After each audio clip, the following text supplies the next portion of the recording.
ಯುಗಾದಿಯಿಂದ ಆರಂಭವಾಗುವ ಪರಾಭವನಾಮ ಸಂವತ್ಸರದಲ್ಲಿ ಏನು ನಡೆಯಲಿದೆ ಗೊತ್ತೇ? ಈ ವರ್ಷದ ಭವಿಷ್ಯ ಪಂಚಾಂಗ ಏನು ಹೇಳುತ್ತದೆ ನೋಡೋಣ. ಸ್ವಸ್ತಿಶ್ರೀ ಶಾಲಿವಾಹನ ಶಕೆ 1948 ಪರಾಭವನಾಮ ಸಂವತ್ಸರದ ಫಲ ಕುರಿತು ಪ್ರಾಚೀನ ಪಂಚಾಂಗಗಳ ಪ್ರಕಾರ ಕೆಲವು ಸೂಚನೆಗಳು ಕಂಡು ಬರುತ್ತವೆ.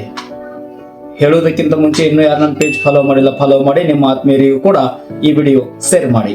ಈ ಸಂವತ್ಸರದಲ್ಲಿ ಕೆಲವೆಡೆ ನೀರಿನ ಕೊರತೆ ಕಾಣುವ ಸಾಧ್ಯತೆ ಇದ್ದರೂ ಮುಂಗಾರು ಬೆಳೆ ಉತ್ತಮವಾಗಿದೆ. ರೈತರಿಗೆ ಕೆಲವು ಮಟ್ಟಿಗೆ ಸಂತೋಷ ತರುವ ವರ್ಷವಾಗಬಹುದು.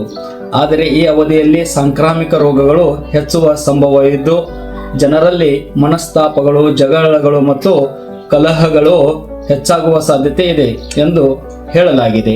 ಇನ್ನೊಂದು ಕಡೆ ಧಾರ್ಮಿಕ ಕ್ಷೇತ್ರದಲ್ಲಿ ಯಜ್ಞ, ಯಾಗಾದಿ, ಪೂಜೆ, ಪುನಸ್ಕಾರ ಹೆಚ್ಚಾಗಿ ನಡೆಯುವ ಸೂಚನೆ ಇದೆ.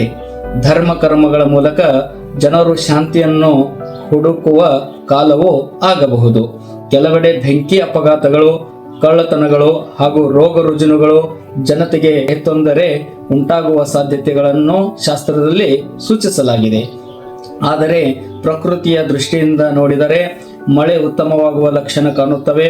ಆದ್ದರಿಂದ ಹಣ್ಣುಗಳು, ಧಾನ್ಯಗಳು ಮತ್ತು ಕೃಷಿ ಉತ್ಪಾದನೆ ಸಮೃದ್ಧಿಯಾಗಿ ಬೆಳೆಯುವ ಸಾಧ್ಯತೆ ಇದೆ. ರಾಜಕೀಯ ಕ್ಷೇತ್ರದಲ್ಲಿ ಮಹತ್ತರ ಬದಲಾವಣೆಗಳು ಸಂಭವಿಸುವ ಸೂಚನೆ ಕಂಡುಬರುತ್ತದೆ. ಕೆಲವು ದೇಶಗಳಲ್ಲಿ ಭೂಕಂಪಗಳಂತಹ ಪ್ರಕೃತಿ ಘಟನೆಗಳು ಕೂಡ ಆಗಬಹುದು.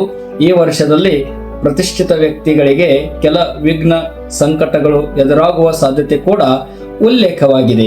ಪಂಚಾಂಗದ ಪ್ರಕಾರ ಈ ಸಂವತ್ಸರದಲ್ಲಿ 3 ಅಡಕ್ ಅಂದರೆ ಪ್ರಮಾಣ ಮಳೆ, ಅದರಲ್ಲೂ 6 ಭಾಗ ನದಿ ಪರ್ವತ ಪ್ರದೇಶಗಳ ಮೇಲೆ ಮತ್ತು 4 ಭಾಗ ಭೂಮಿಯ ಮೇಲೆ ಮಳೆಯನ್ನು ಸುರಿಸುವನು ಎಂದು ಹೇಳಲಾಗಿದೆ. ಇನ್ನೂ ಹೆಚ್ಚಿನ ಮಾಹಿತಿಗಾಗಿ ಮಾತಾ ಪದ್ಮಾವತಿ ಜ್ಯೋತಿಷಾಲಯ, ನಾನು ನಿಮ್ಮ ಪದ್ಮರಾಜ್ ಗುರುಜಿ ಅವರನ್ನ ಸಂಪರ್ಕಿಸಿ.